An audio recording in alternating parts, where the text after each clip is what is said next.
আসসালামু আলাইকুম। সংবাদে আপনাদের সবাইকে স্বাগতম জানাচ্ছি। আমি তানভীর হাসান। শুরুতেই সংবাদ শিরোনাম। বাইডেনের অটোপ্যানে স্বাক্ষরিত সব আদেশ বাতিল। ট্রাম্প। তৃতীয় বিশ্বের দেশ থেকে অভিবাসন স্থায়ীভাবে স্থগিত করা হবে। Donald Trump. তৃতীয় বিশ্ব থেকে অভিবাসী নেবেন না ট্রাম্প। বাইডেনের অটোপেনে স্বাক্ষরিত সব আদেশ বাতিল। ট্রাম্প।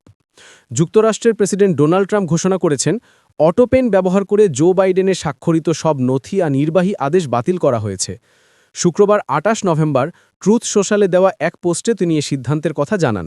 ট্রাম্প লিখেছেন, অটোপেন ব্যবহারের মাধ্যমে বাইডেনের স্বাক্ষরিত যে কোনো নথি এতদ্বারা বাতিল করা হলো। এসব নথির আর কোনো কার্যকারিতা থাকবে না। তিনি অভিযোগ করেন, অটোপেন পরিচালনার দায়িত্বপ্রাপ্তরা অবৈধভাবে এসব নথি প্রস্তুত করেছেন এবং বাইডেন নিজে প্রক্রিয়ায় যুক্ত ছিলেন না।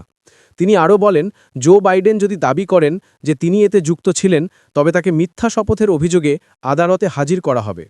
আমেরিকান প্রেসিডেন্সি প্রজেক্টের তথ্য অনুযায়ী রাষ্ট্রপতি হিসেবে জো বাইডেন মোট ১৬২টি নির্বাহী আদেশে স্বাক্ষর করেছিলেন। তবে এর কতগুলো অটোপেন ব্যবহার করে স্বাক্ষরিত হয়েছিল তা পরিষ্কার নয়। প্রেসিডেন্ট পরিবর্তনের পর আগের প্রশাসনের নির্বাহী আদেশ বাতিল করা যুক্তরাষ্ট্রে অস্বাভাবিক নয়।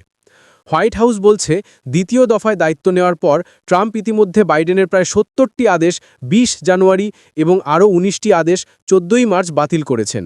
এর আগে ট্রাম্প দাবি করেছিলেন, বাইডেন প্রশাসন ইচ্ছাকৃতভাবে অটোপেন ব্যবহার করে রাষ্ট্রপতির নথিতে স্বাক্ষর করেছেন, যা তিনি ক্ষমতার অপব্যবহার বলে আখ্যা দেন। তবে গত জুলাইয়ে জো বাইডেন এ অভিযোগকে নিরর্থক ও মিথ্যা বলে প্রত্যাখ্যান করেন। তিনি বলেন, প্রেসিডেন্ট হিসেবে সব সিদ্ধান্ত তিনি নিজেই নিয়েছেন। হাউস রিপাবলিকানদের সম্প্রতি এক প্রতিবেদনে বাইডেনের অটোপেন ব্যবহারের সমালোচনা করা হলেও কোনো ষড়যন্ত্রের প্রমাণ উপস্থাপন করা হয়নি। যুক্তরাষ্ট্রের রাষ্ট্রপতিরা বহু বছর ধরেই অটোপেন ব্যবহার করে আসছেন। ২০০৫ সালে জর্জ ডব্লিউ বুশ প্রশাসনের বিচার বিভাগ বলেছিল, রাষ্ট্রপতির পক্ষে বিল স্বাক্ষরে অটোপেন ব্যবহার করা আইনসম্মত। উল্লেখযোগ্যভাবে চলতি বছরের মার্চে নিজেও স্বীকার করেছেন ট্রাম্প, তিনি অতি তুচ্ছ কাগজপত্র স্বাক্ষরে অটোপেন ব্যবহার করেছেন। উল্লেখ্য, অটোপেন হলো একটি রোবোটিক ডিভাইস যা একটি মেকানিক্যাল বাহু ব্যবহার করে আসল কলম দিয়ে একটি ব্যক্তির স্বাক্ষর নকল করে। এটি হাতে লেখা অক্ষরের মতো দেখতে স্বাক্ষর তৈরি করে এবং বিশেষত চিঠিপত্র, বই বা অন্যান্য নথিতে হাজার হাজার স্বাক্ষর দেওয়ার জন্য ব্যবহৃত হয়। তৃতীয় বিশ্বের দেশ থেকে অভিবাসন স্থায়ীভাবে স্থগিত করা হবে। মার্কিন প্রেসিডেন্ট ডোনাল্ড ট্রাম্প বলেছেন, সমস্ত তৃতীয় বিশ্বের দেশ থেকে অভিবাসন স্থায়ীভাবে স্থগিত করবেন।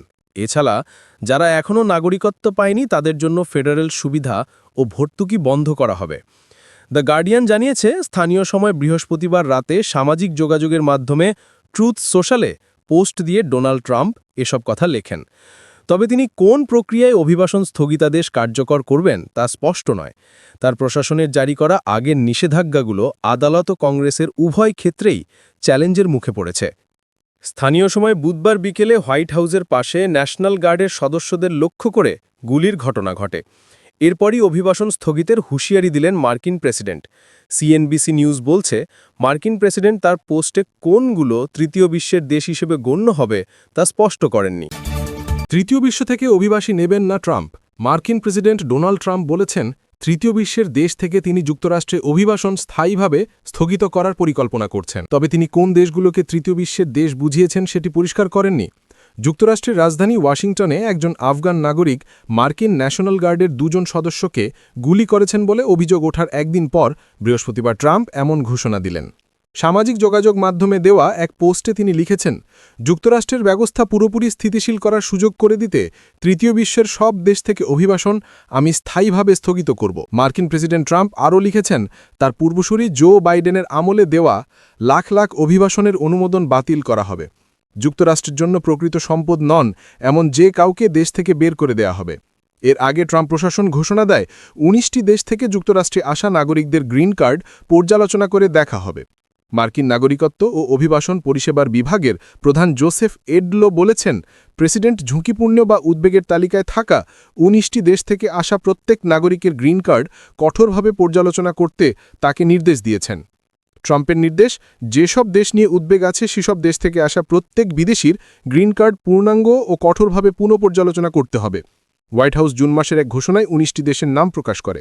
ওই ঘোষণায় বলা হয় বিদেশি সন্ত্রাসী এবং জাতীয় নিরাপত্তা ও জননিরাপত্তার জন্য হুমকি থেকে যুক্তরাষ্ট্রের সুরক্ষার জন্য বিদেশি নাগরিকদের প্রবেশে বিধিনিষেধ আরোপ করা হবে। সেখানে 12টি দেশের নাগরিকদের প্রবেশের উপর বিধিনিষেধ পুরোপুরি আরোপের কথা বলা হয়।